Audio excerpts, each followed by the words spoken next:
Welcome to the PIO podcast, a place for everything public information related for police, fire, EMS, and local governments. It was a good learning experience for a lot of us that social media is not real life. But we have to remember the media are very rarely a target audience. They're simply that conduit. Our words have impacts on individuals, and it may not be positive. So just being thoughtful and mindful of the words that we speak. I think what's so interesting about this position too, and this job and this profession, is that every one of us is looking for purpose, and when we find it here, that's it. To know is that a crisis for one is not necessarily a crisis for another. Hello everyone, hope you're enjoying our content. If you would be so kind and click the link at the bottom of today's episode notes, your support in any amount will keep the podcast going. Whatever you can provide will keep the lights on and the podcast growing. So sit back and enjoy today's episode. Today on the PIO podcast, we want to welcome Anna Smith. She's a public information officer for the town of Morehead City in North Carolina. Thank you for being on the podcast. We have a lot to discuss today. Thanks for having me. I'm excited to be here. A lot of things we're going to talk about, but the first thing everybody wants to hear about is we want to know your background. We want to know how you became a public information officer. Yeah, absolutely. So I'm a proud Penn State grad. I got my degree in print journalism and Spanish. And then I ended up moving here to Carteret County, and I spent like 6 years working for our local newspaper. Did a brief stint with our Chamber of Commerce, and then I was finally able to get into government communications, the PIO. So that's what I've been doing for the past 4 years. Was it your goal to go into government communications, or were you looking to go into the news, the general news in one shape or another? So originally I was more so on the news front. My final semester of college, I was actually interning in Washington, D.C. at a political newspaper. And that's when I really realized, like, oh, I love the government communications portion of this. And so it's only been about the past 5 years that my county has started having PIOs. And so I was really excited when that actually became a thing here. So this is actually the second town I've worked for in this capacity here. The other one being Emerald Isle, which is one of our beach towns. But I'm really fortunate to be in a role that not only has like a news component to it, but as it was once described to me, I'm basically a reporter for one town, not multiple communities. And so that's been a really great thing for me. Right. And the storytelling part of it is always fun when you're in a community. So that's what makes it the best. Let's talk about the town of Morehead City. Where's it located? What's the population? And how many employees does the town have? Yeah, so we're quite a small community. Between city limits and our ETJ, we have less than 20,000 residents. We're situated about halfway down the coastline of North Carolina, so we are a big tourism area. That's one of our biggest industries here. And especially in Morehead City, we're really known for our water sports and our fishing. The Big Rock Blue Marlin tournament, it's one of the biggest billfish tournaments in the world. That's right here, as well as in North Carolina Seafood. So those are kind of some of our claims to fame. When it comes to employees, we have right around 270 employees with our town. So we're not a huge staff, but we get a lot of things done here. Well, a town of 20,000 people and over 200 people as employees, that's still not too bad. So it's not terrible. No, it's not. No, you can always use more, of course, but yeah. All right. So I see that you are not only the PIO for the town of Morehead City, but you are also the PIO for the police and the fire department as well. That's correct. So I'm a one-man band across all of our departments, but I do get a lot of time with police and fire. Was that a challenge for you when you first started because you had to have all three? There was a little bit of a learning curve with it, but I love it. Honestly, being able to work with police and fire are among my top things I love about my role here, whether that means I'm going to a major scene to help assist the press there, or if it's a fire, I'm on site and I'm taking pictures and I'm making sure that I'm getting the correct information out.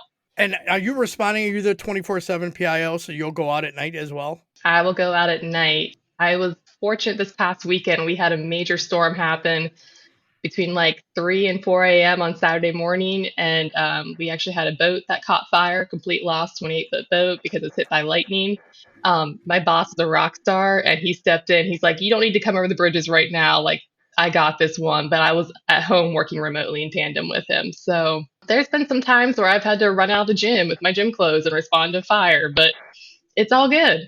All right, so let's talk about social media platforms. What are you guys using in Morehead City, and do you have any intentions of adding anything on? Yeah.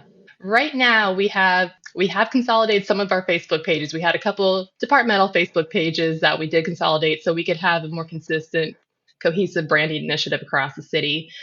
We do have a Facebook page that is Town of Morehead City, and then we have one specific to our police EMS department as well as one to our fire EMS department and then our police department as well. On top of that, we have one Instagram account, Twitter/X, Threads, LinkedIn, and YouTube. So that's what we're currently working with. I get a lot of questions if we're going to go to TikTok. I'd worked with TikTok and Snapchat in my former role, the other town. Those are things I might add on in the future, but we want to make sure that we're doing it right so we're in compliance. Absolutely. Never want to jump into something too quickly unless you can do it the right way. It only goes. It sometimes you lose. You start out great and then it just falls apart. So you don't want to do that. Absolutely. That's a wrong way to go. Excellent. So you're running a lot of platforms. Are you the only one handling those, or do you have contributors from each department that's adding to it? I am at about 90% of that. Police and fire, they do have someone else who can contribute, and they do so occasionally, but I am the main person running all those accounts. Okay, so not too bad. I mean, that's good that you have people that will contribute if they need to. But it's also good that you have a consistent voice across all of them, so that means that singular person that you're going to have. You mentioned about consolidating pages, and I did. This is not one of the questions that I had, but it just popped into my head. Do you have a branding guide for your city? Right now, I've handed that over to my boss. I created a branding guide, a style guide, we're calling it. So we're just putting some finishing tweaks on that, making sure the finishing touches are all there. So soon we're going to have that in the hands of our employees. So that's going to go a long way. Right now, as it stands, say our Parks and Recreation, they're creating posters for upcoming events or they're trying to create some social media graphics. I've told them, hey, here's what you need to keep in mind. But having this branding guide in hand, that's going to help a lot once it's official. Absolutely. I'm a big believer of a branding guide or a style guide. I think it's very important for uniformity, all the way down to like the email signature that everybody has in their mailbox. I mean, they get really creative, and a lot of it can look very unprofessional too. And that's the last thing you want. So Yeah. that's why I think it's important to have a very comprehensive style guide. That is actually one of the first things when I came on here. I think it's my first week or so. We were sending out a staff wide email like, this is how your email signature should look. And there's a lot of broken links to nowhere, social media links that weren't working or anything. So making that uniform has been a good first step for us. All right, Anna. So the reason I requested you for an interview on the podcast was a video that I found that came up on your LinkedIn profile. I thought it was really well done. And one of the things I liked about it was on a topic that educates the community about something that really impacts public safety professionals. The video was a PSA on vehicles moving over for emergency vehicles. Could you talk about what first sparked the desire to create that video? That is something that actually my first week here, the first time I sat down and talked with my fire chief and his staff, and I was kind of like, hey, here's a list of things I'd like to showcase.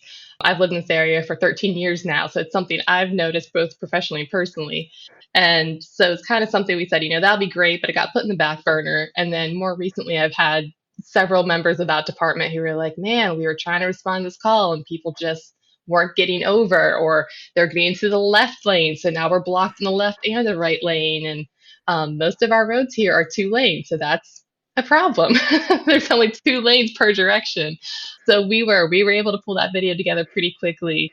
And it's been good not only for our community, but we've had other fire departments in our area share that out as well.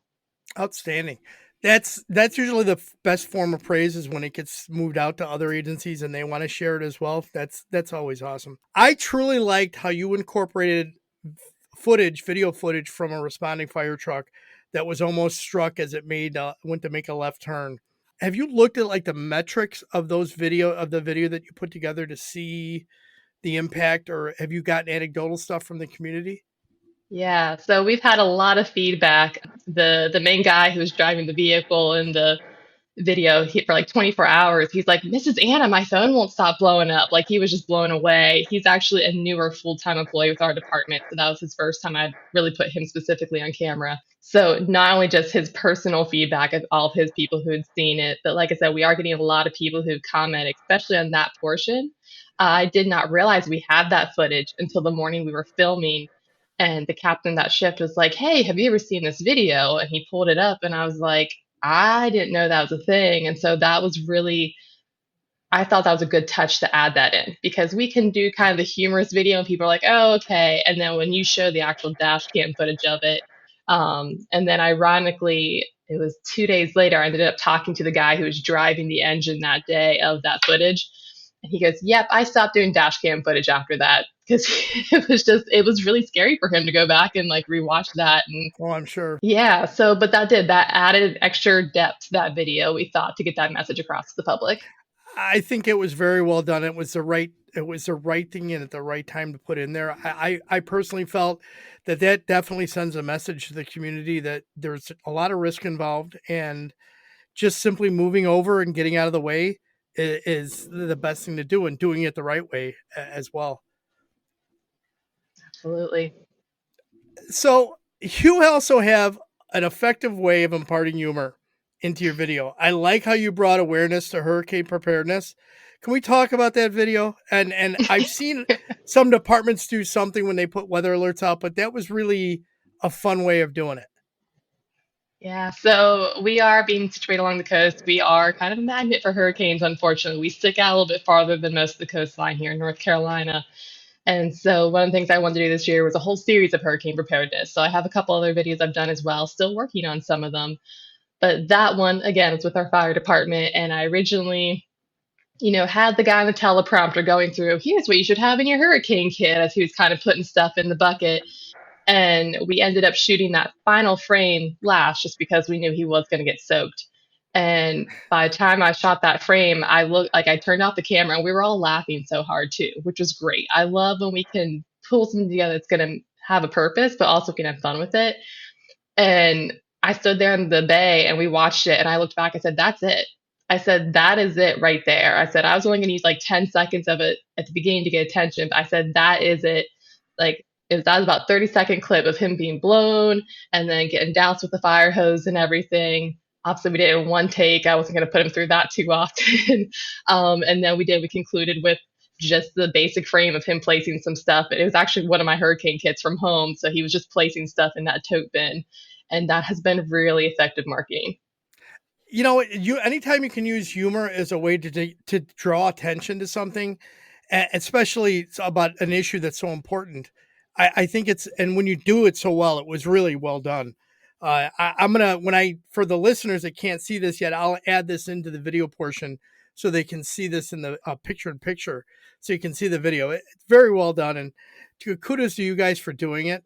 So on a technical standpoint, how are you recording it? It's me and my Canon camera. So I have the Canon Z6, I think is what I'm working with currently. So I record on that. As far as editing goes, I'm self-taught in photo editing. So during the pandemic, when everybody else was learning how to bake, I'm already a baker. I knew that aspect. So I taught myself video editing.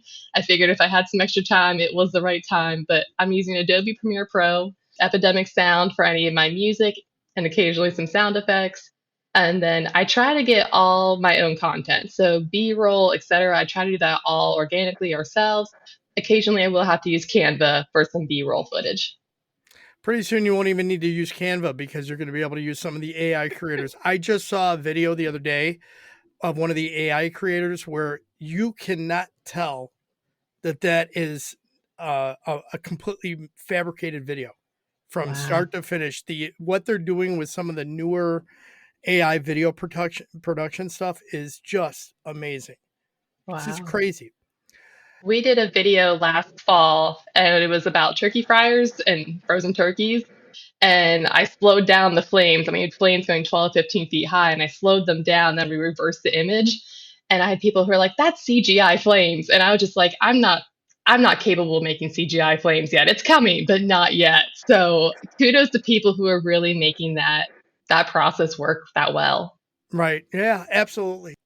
And now, a word from our sponsor. In today's climate, you need to be able to communicate, whether you're communicating to those who serve, your peers, or your constituents. Whether you're looking for professional development or to work with a professional, John Guilfoyle Public Relations has you covered. From crisis communications to website development, visit our website at jgpr.net or call us directly at 617-993-0003 to get started today. We'll help you tell your story strategically. Now let's return back to our episode. You obviously have a great relationship with your fire department. The fire department is they're able to give you things, and they're coming to you with ideas. I saw the police department did one as well, and this one was I thought the fact that you said the department asked you to do that, and the officers from the police department were having some little self-deprecating humor. I thought that was Yeah. really good. So, can we talk about those? Why did they pick National Donut Day to self-deprecate themselves? I think because they have really kind of leaned into this humor aspect since I've come on board. I've been here about a year and a half now, and I was thrilled. Like when my chief reached out and he was like, "Hey, we want to do a National Donut Day video," I was like, "I will be over there in a few minutes and let's talk this through." And so I literally got to walk into my chief's office and we sat down and we were throwing ideas at each other. And he wanted a little good nature, throw at the fire department there. You'll wake the firefighters up, they're sleeping. Fun fact on that, we did have a firefighter who was out like grilling breakfast out back and they whooped the siren and he looked out. He had no idea what was going on. And I said, "Run inside, grab your pillow and blanket. I want to get a shot of you." And he comes out with a Paw Patrol pillow. And it was completely unplanned, like not like prepared at all. And I was like, this just cherry on top. And so I appreciate that, my police department is great about being like, "Hey, let's do some safety PSAs. Let's do back to school. Let's do this." But they were like, "You know what? Let's have some fun with this." And they did. I think they pitched it to me on a Tuesday. We filmed it the following morning. I rearranged my schedule. We got out there. We made sure I could get 2 officers during that morning shift and pull it together. And we're still getting people like reaching out and commenting about it. Yeah, it was again the content you guys are putting out is amazing for a small town, and they have the both these departments really involved in having fun with it, and then you're producing the video, doing the editing, and pushing it out there for the public to see. When I started going through and looking at some of these, I'm going, "What a great job you're doing!" And only being there a little over a year and a half, amazing work, great job. Thank you. Thank you. I appreciate that. So we've already talked about like the software and stuff that you're utilizing. And is there anything else that you're using specifically for the PIO aspect beyond like Premiere Pro and some of the other audio supported software that's out there? Those were just the main things for my graphic design because I don't do all videos. I do some graphic design. So I am leaning to Canva for that because it's quick and easy and it allows me to, reshape and reshare across my various platforms I'm utilizing. But that's it. Even when I'm posting and sharing my content, as far as scheduling it, I'm doing that all within the native platform. If I was a smarter person, I'd be using Hootsuite or something, but I'm doing it all within the native platforms at this point. Well, the algorithms prefer the native platforms, absolutely. But for, and I guess in the reality of it is you're not super big where it might become problematic and your schedule, is not as problematic as some other agencies that might be bigger. Right. But if you prefer to do it in the native app, algorithm wise, they love that. They want to see that individual share. Correct. So for now, that's the process we're going through. That might change. Our community does continue to grow, and so that might mean that the process looks different for us in the future, but that's what we're doing currently. Do you think in the future you might add somebody else to your staff to help you? I've had a lot of people ask me that because when I first came on, people were kind of like, "Oh, it's the Facebook girl." And now they see me hustling and see when I'm out at a fire scene with them at 11 a.m. and getting up and covering an event the next morning at 8 or something. And so I've had people say, when are you going to clone yourself? In the future, I would not be opposed to it. I think for us, if we did add on someone else to our communications team, I would like to see them more geared just towards fire and police because I have a whole litany of things I'd love to do with them more often. It's just a matter of time. Right. Do you guys do you share like town meetings to public access channels or anything like that? Are you responsible for that as well? Right now, we are not live streaming our meetings. That has been a topic of discussion along our council recently, so it's something we're looking into. In my previous role at the other town, we did live stream those meetings. One of the ways we obviously share our minutes and such online, we post an action agenda on the day after. One of the things I am looking into is we had a council meeting this week, and my goal is by that Friday, maybe I can do a video of myself, kind of a recap. Here's the top 3 things you missed at this month's meeting. We are trying to encourage to get more people to come in person to those meetings, and we understand it's not always feasible, but I'm definitely here to try to promote civic engagement. Right. Yeah. And there's all kinds of ways to do it. So yeah, I was just curious because I didn't ask that question, so I wanted to know. So what advice, Anna, would you have for someone who wanted to get into this field of public information? That's a good one. I really think you have to be, I don't know if it's so much advice, but kind of things you should look for. You have to be prepared. This role, there's so many days I come in and I think I know what my schedule's going to look like, and it gets completely turned around. And by the end of the day, I might have done nothing that was originally on my to-do list, but I accomplished, 7 other things. And for me, being prepared, especially because I do run across all of our departments. So even yesterday, I was working here in my office on some designs, and a structure fire call came through. Thankfully, it turned out to be okay. But I was in a dress and heels yesterday, and so I literally pulled out my gym bag, pulled out like slip-on shoes and like a skirt and t-shirt, and changed into it and ran out the door with my gear. So there's that aspect.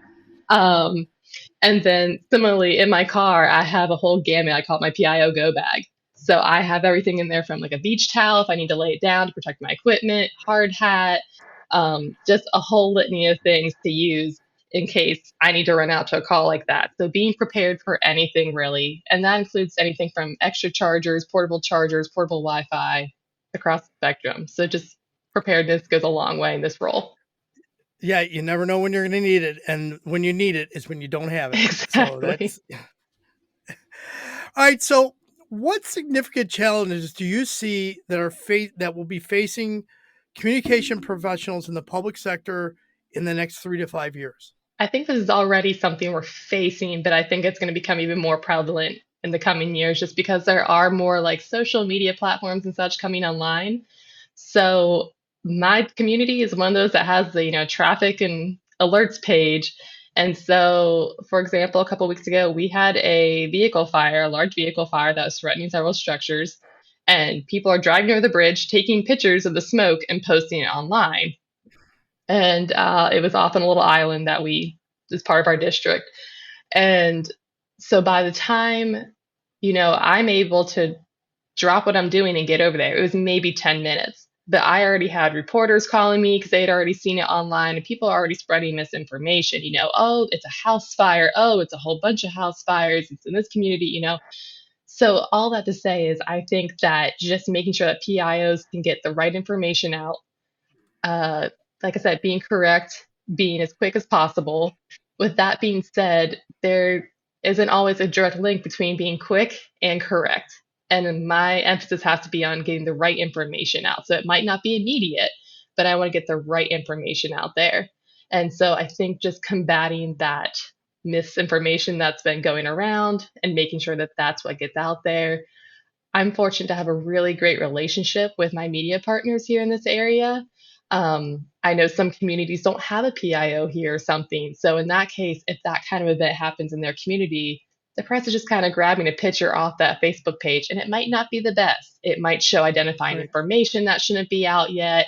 It might show something that could hinder an investigation. So with my role, I have to make sure I'm being really careful with how I'm posting information out there. Right. Absolutely. And as a way to continue to build public trust by addressing those issues. And that there was a study, I interviewed 2 gentlemen a couple of weeks ago, Scott Thompson and Larry Parnell, about a public trust study.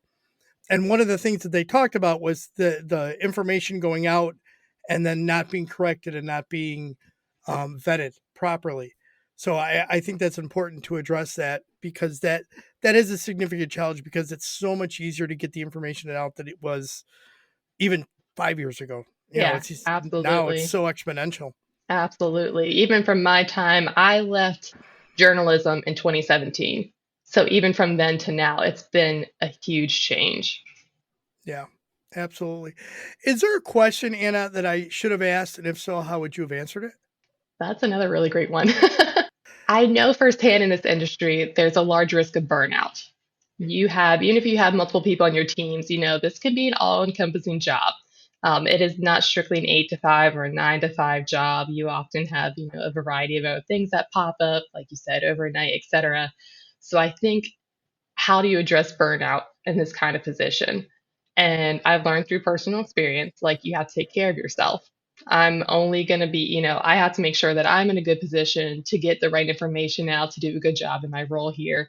And that includes taking some time for myself. So I used to be the person who I'd go on vacation. I'd say, well, I have my laptop. I'll be available for emergencies. I'll just work on this some on the flight or whatever. I shut down completely when I go and take vacation time now. I turn off all the notifications to my phone. You have to. I Yep. have the social media scheduled out, but I'm not checking it. And that's made a huge difference. So I think just, again, how to address the burnout and making sure that you're putting yourself first above everything else. You absolutely have to. And I wrote an article on this on my Substack there's one that was out last week about PIO burnout and mindfulness and backing away when you need to and not even being afraid to have somebody that you can talk about, because you're going to see things and hear things and learn things about, potential neighbors or people in the community that you might know that can have profoundly impact you. And you need to have somebody you can talk to, and then you need to be able to disconnect and get away and shut the phones off. I remember many years ago when I was in my first PIO position, I was on vacation in Washington, D.C. with my family, and I got a phone call from one of my deputy chiefs about an article I did 3 weeks prior that was in the paper, and they wanted to know why I said what I said.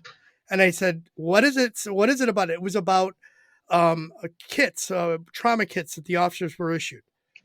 And he wanted to know, I said, have you read the article? No. I don't have the article here with me. I said, we issued them trauma kits, and they were for these particular kinds of issues. I said, I don't remember the details.